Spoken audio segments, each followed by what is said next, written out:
أبنو سوكف 10 دقيقات أب عالم ملوء مالتيو حانت قال نستيتي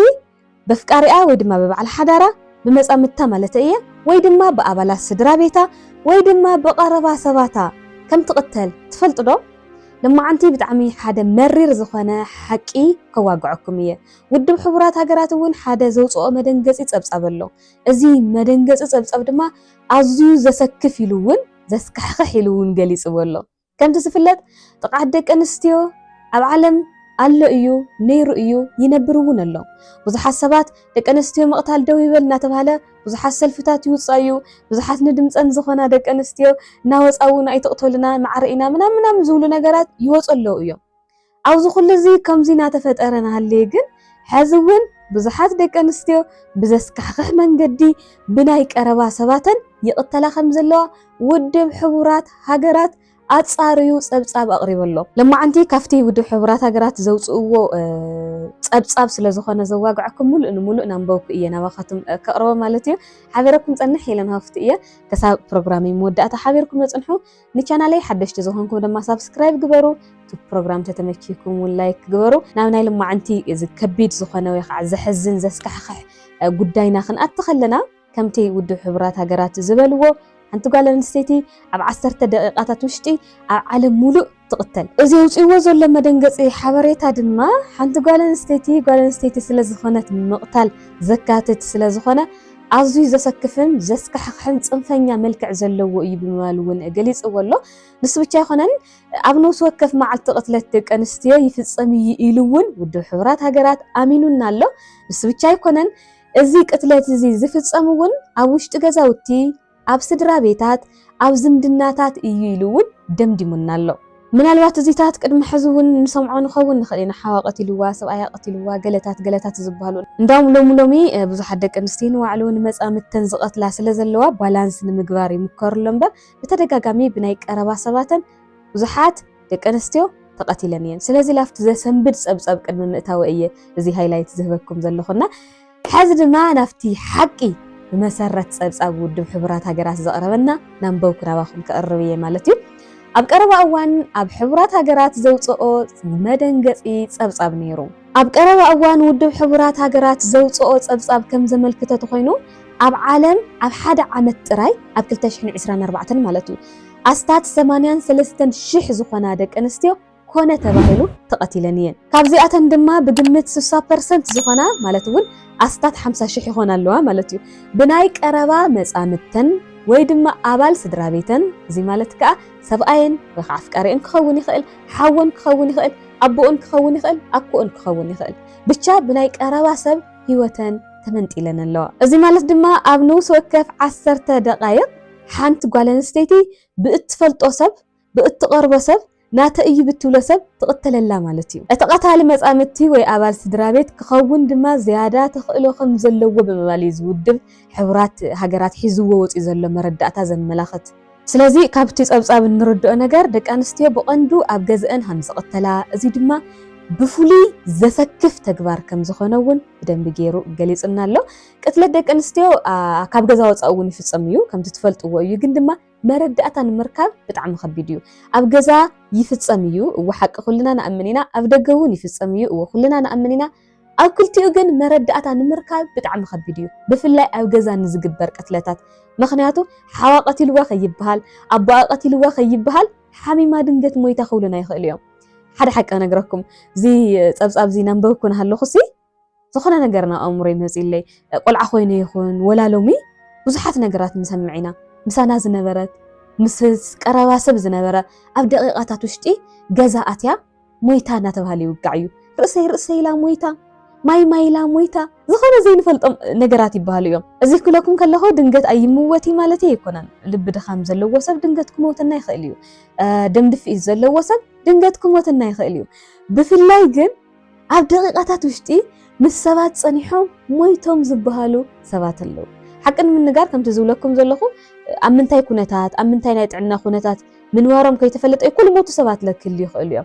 كاوز يصاب زي كم نرد أتخينه إنداوم زيكوس بوحد يصاب تجيرو زلنا سلزي وزحات دك أنستيو أحواتنا بنايك أربا سواتني قتلائيين زلوا إنداوم لومي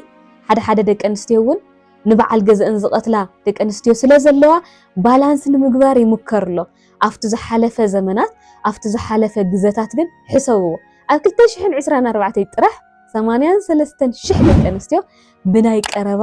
ሰበን ተቐቲለን ኣለዋ ይብለና ኣሎ ዝሓበሬታ ስለዚ እዚ ናብ መዓልታዊ ፀብፃብ ክነምፅኦ ከለና ኣስታት 137 ደቂ ኣንስትዮ ይቐተላ ኣለዋ ማለት እዩ እዚ ድማ ዘስሳ ሚኢታዊ ኩሉ ቅትለት ድማ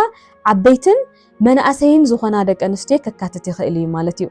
ሓላፊ ክፍሊ ፖሊስ ደቂ ኣንስትዮ ሕቡራት ሃገራት ዝኾነት ሳራ ሄንድሪኪ ከምዚ ኢላ እውን ሓደ ሓበሬታዊ ድማ ሓደ ሓቂ ቃሊዓላ ቅትለት ደቂ ኣንስትዮ ሃንደበት ዝፍፀም ኣይኮነን ትብል ንነዊሕ እዋን ዝቕፅል ቀጻሊ ቅዲ ዓመፅ እዩ ብምባል እውን ኣጋሊፃላ እዚ ድማ ምግፋዕ ምፍርራሕ ስነ ኣእምሮዊ ግህሰት ክኸውን ይኽእል ኮታስ ዝተፈላለየ መልክዑ ዝቐየረ ዓይነት ግህሰታት ክኸውን ይኽእል እዩ ሎሚ እውን ከምቲ ዝረአ ዘሎ ብማሕበራዊ ሚድያ ብኢንተርኔት እውን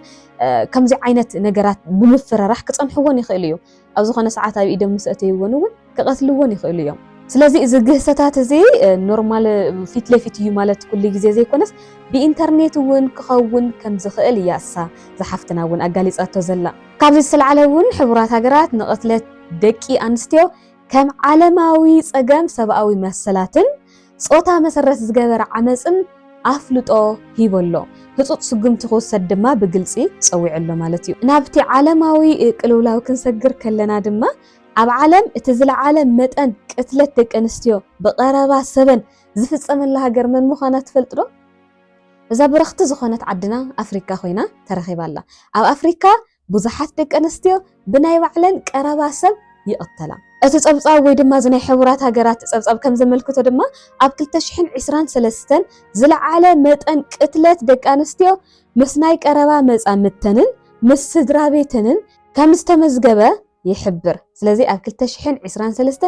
ዝለዓለ ቅትለት ደቂ ኣንስትዮ ተመዝጊቡላ ዝነበረት ኣፍሪካ እያ ማለት እዩ እዚ ማለት ብዙሓት ደቂ ኣንስትዮ ኣፍሪካውያን ኮነ ተባሂሉ ይቕተላ እየን እዚ ድማ ኣብ ገዝአን መብዛሕትኡ ግዜ ኣብ ገዝአን ወይ ድማ ብቐረባ ሰባተን ዝፍፀም እዩ ማለት እዩ እዚ ተኾይኑ ድማ ብዙሓት ኣፍሪካውያን ኣሕዋትና ኣብ ሓደጋ እየን ዘለዋ ማለት እዩ ካብ ባዕለይ ጀሚሩ ኣብ ሓደጋ ውሽጢ ኢና ዘለና ማለት እዩ ተፀብፃብ እውን ዘርእየና እዚ እዩ ብፍሉይ ደቂ ኣንስትዮ ኣፍሪካ ኣብ ሓደጋ እየን ዘለዋ ድሕሪ ኣፍሪካ ትዝገርመኩም ነገር ናይ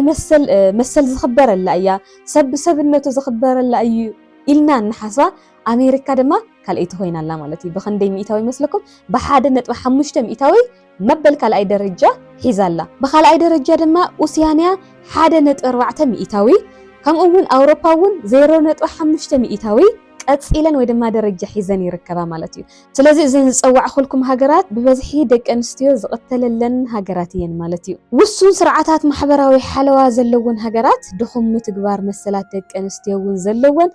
ወይ እውን ጎዳኢ ፀታዊ ስርዓታት ዘለወን ሃገራት እቲ ሓደጋ ዝዓበየ ከም ዝገብሮ እውን እቲ ፀብፃብ የመላኽት ኣሎ ስለዚ ድማ እዩ ኣብ ኣፍሪቃ ወይ ከዓ ካልእ ቦታታት ዝርከቡ ትካላትን ደለይቲ ፍትሕን ሕጋዊ ፅገናታት ማሕበራዊ ንቕሓት ከምኡ እውን ዱልዱል ኣገባብ ምክልኻል ክገብራ ፀዊዕ ዘሎ ሕዚ ድማ ደቂ ኣንስትዮ ስለምንታይ እየን ዝቕተላ ዝብል ድማ ብመሰረት ውድብ ሕቡራት ሃገራት ዘውፅኦም ምኽንያታት ከዋግዐኩም እየ ብቀዳማይ ደረጃ ሒዝዎ ዘሎ ሓይልን ቁፅፅርን ኢልዎ ኣሎ እዚ ሓይልን ቁፅፅርን ዝብል ኣነ እውን ብዙሕ ፕሮግራም ሰሪሐሉ እየ ሓንቲ ጓል ኣንስተይቲ ኣብ ሓያል ዝኾነ ቁፅፅርን ኣብ ሓያል ዝኾነ ምውናንን ተደኣሃልያ ኣብ ሓደጋ ከም ዘላ ተደጋጋሚ ፕሮግራም ሰሪሐ እየ እንደውም ከፅንሖ ዝደለኹ ፕሮግራማት ስለ ዘሎ እዩ ኣፕሎድ ዘይተገበረ እምበር ብዛዕባ እዚኣቶም ዲፕ ሰሪሐ እየ ዘለኹና ብዙሓት ገበነኛታት ይብል ነታ ሰበይቲ ወይ ከዓ ነታ ጓል ኣንስተይቲ ከም ዝውንንዋ ኣቕሕኦም ከም ዝኾነት ይኣምኑ ብድሕሪኡ ናታ ዘበለ ኩሉ ነገር ክውንንዎ ስለ ዝደልዩ ድምፃ ክኸውን ይኽእል ኣካላታ ክኸውን ይኽእል ውሳነታታ ክኸውን ይኽእል መጻኢ ሂወታ ክኸውን ይኽእል እዩ ኩሉ ናተ እዩ ኢሎም ይኣምኑ ማለት እዩ ኣብ ዝኾነ ሰዓት ናትኩም ኣይኮነን ምባል ተጀሚራ ውድብ ሕቡራት ሃገራት ኣውፂዎ ዘሎ ፀብፃብ ናብኡ ትምዝገበላ ማለት እዩ ብኻልኣይ ደረጃ ሒዝዎ ዘሎ ድማ ቅንእን ምውናን እዚ እውን ኣጋጣሚ ኮይኑ ቅድሚ ሰሙን ዝኸውን ዘሎ ብቻ ኣብ ቀረባ እዋን ሰሪሐዮ ነይረ እየና 10 ምልክታት መርዛማን ጥዑይን ፍቕሪ ኣብ ዝብል እውን እትልኩም ኣለኹ ከድኩም ስምዕዎ ኢኹምና ሓደ ሰብኣይ ንመፃምድቱ ክትከይድ ስለ ዝደልየት ነፃነት ስለ ዝደልየት ኣብ ዝኾነ ነገር ንሳ ዘይምቸዋ ነገር ኣይፋሉን ኣይከውንን እዩ ስለ ዝበለት ጥራሕ ክቀትላ ይኽእል እዩ ስለዚ ሓንቲ ጓል ኣንስተይቲ ናጽነት ስለ ዝደልየት ጥራሕ ክትቀተል እውን ትኽእል እያ ማለት እዩ ምኽንያቱ ኣብ ምውናን ውሽጢ ኣብ ቁፅፅር ውሽጢ ምስ ቀናእ ሰብ ትነብር ተኾይና እዚ ነገር እዚ ክፍጸም ይኽእል እዩ ብዙሓት ኣሕዋት እኮ ኣለዉ ሓፍቶም ደገ ክትወፅእ የብላን እናበሉ እናቐጥቅጡ እናሰበሩ እውን ዝውዕሉ እዚ ምውናን እዩ እዚ ልዕሊ ዓቐን ዝኾነ ምቁፅጻር እዩ ባዕልኺ ከይጎዳእኺ ባዕልኺ ሕማቕ ነገር ከይበፅሐኪ ተጠንቂቕኪ ኢልካ ንሓፍትኻ ክትከላኸለላ ክትሕልዋ ግድን እዩ ናይ ብዙሓት ኣሕዋትና ተግባር ግን ንሰ ይኮነን ክሳብ ህይወተን ምጥፋእ ዘብፅሕዎን እውን ንሳቶም እዮም ማለት እዩና ዝቅንኢ ልዕሊ ዓቐን ምቁፅጻር ልዕሊ ዓቐን ምውናን እውን ንዘን ደቂ ኣንስትዮ ናብ ሞት ከብፅሐን ይኽእል እዩ ብሳልሳይ ደረጃ ሒዝዎ ዘሎ ድማ ስድራ ቤታዊ ክብርን ጎዳኢ ልምድታትን ይብል ጓል ኣንስተይቲ ከም ደካማ ጥቕሚ ከምለ ይብላ መሳሓሕቲት ከም ዝኾነት ዝኣምኑ ሰባት ሓንቲ ጓል ኣንስተይቲ ዝኾነ ኣጋጣሚ ሓደ ስሕተት ፈፂማ ቀቲልዋ ምንም ዘይክመስሉ ይኽእል እዩ ውድብ ሕቡራት ሃገራት ዝብል ዘለውን እዚ እዩ ትኽክለኛ ዘይኮኑ ልምድታት ማለት እዩ ስለዚ ሓንቲ ጓል ኣንስተይቲ ንባዕሎም ክቐትሎ ከለውሲ ከም ክብሪ ዝወስዱ ዓድታት እውን ኣለዉ ይመስለኒ ስለዚ እዚ እውን ተቃዊምዎ ኣሎ ጓል ኣንስተይቲ ስለ ዝኾነ ጥራሕ ዝቐትሉ እውን ኣለዉ ፌሚሳይድ ኣብ ልዕሊ ደቂ ኣንስትዮ ዝፍፅሙ እውን ብዙሓት እዮም ማለት እዩ ብራብዓይ ደረጃ ሒዝዎ ዘሎ ድማ ቅድሚ ሕጂ ዝተፈፀመ ዓመፅ ኢልዎ ኣሎ እዚ ማለት መብዛሕትኡ ግዜ ጓል ኣንስተይቲ ቅድሚ ምቕታላ ትውነን እያ ኣብ ቅድሚ ውሽጢ ክትኣቱ ትኽእል እያ ኣብ ቁፅፅር ውሽጢ ዘላ እውን ክትከውን ትኽእል እያ ብዝተፈላለየ መንገዲ ጥቕዓት ዝበፅሓ ዝነበረት ጓል ኣንስተይቲ ክትከውን ትኽእል እያ ኣብ ብኽያት ኣብ ሓዘን ኣብ ጭንቀት ዝነበረት ጓል ኣንስተይቲ እውን ክትከውን ትኽእል እያ ስለዚ ቅትለት ጓል ኣንስተይቲ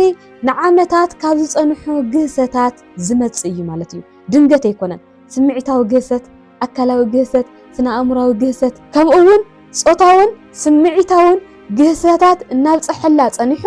ፋይናሊ ንዓኣ ንምቕታል ዘሊትል ወይ ከዓ ብጣዕሚ ንእሽተይ ክኸውን ይኽእል እዩ ስለዚ ብዙሓት ደቂ ኣንስትዮ ዝቕተላ ዘለዋ ሃንደበት ኣይኮነን እዩ ዝብለና ዘሎ ማለት እዩ ሒዘንኦ ዝመፃ እዩ ተሸኪሞንኦ ዝነበራ እዩ ማለት እዩ ብሓምሻይ ደረጃ ኣነ እውን ዝተኣማመነሉ ብዙሓት ኢትዮጵያውያን ብፍላይ ተጋሩ እውን ዝጎድአና ዘሎ ከዓ ድኹም ምኽባር ሕጊ እዩ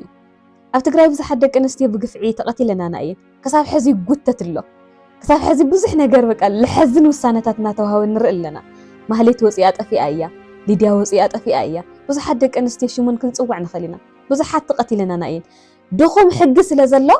ንሓንቲ ጓል ኣንስተይቲ ኣንድድ ኣቢላቶስ ቅትል ኣቢሉሲ ድሕሪ 25 ዓመት ወደል ኮይኑ ዝወፅእ ተኾይኑ ስለዚ ምንም ዘይክመስሎ ይኽእል እዩ ንምቕታል እውን ከተባብዖ ይኽእል እዩ ማለት እዩ ስለዚ ሕጊ ብደንቢ ገይሩ ክሰርሕ ከም ዘለዎ ኣነ እውን ይኣምን እየ ውድብ ሕቡራት ሃገራት እውን ድኹም ሕጊ ንብዙሓት ደቂ ኣንስትዮ ቅትለት የለዓዕል ምዃኑ እውን ተናጊሮ ኣሎ ማለት እዩ ስለዚ ተቕትለትን እቲ ጾታዊ ዓመፅን ዘይማዓርነት ዘይምዕሩይነት ስልጣንን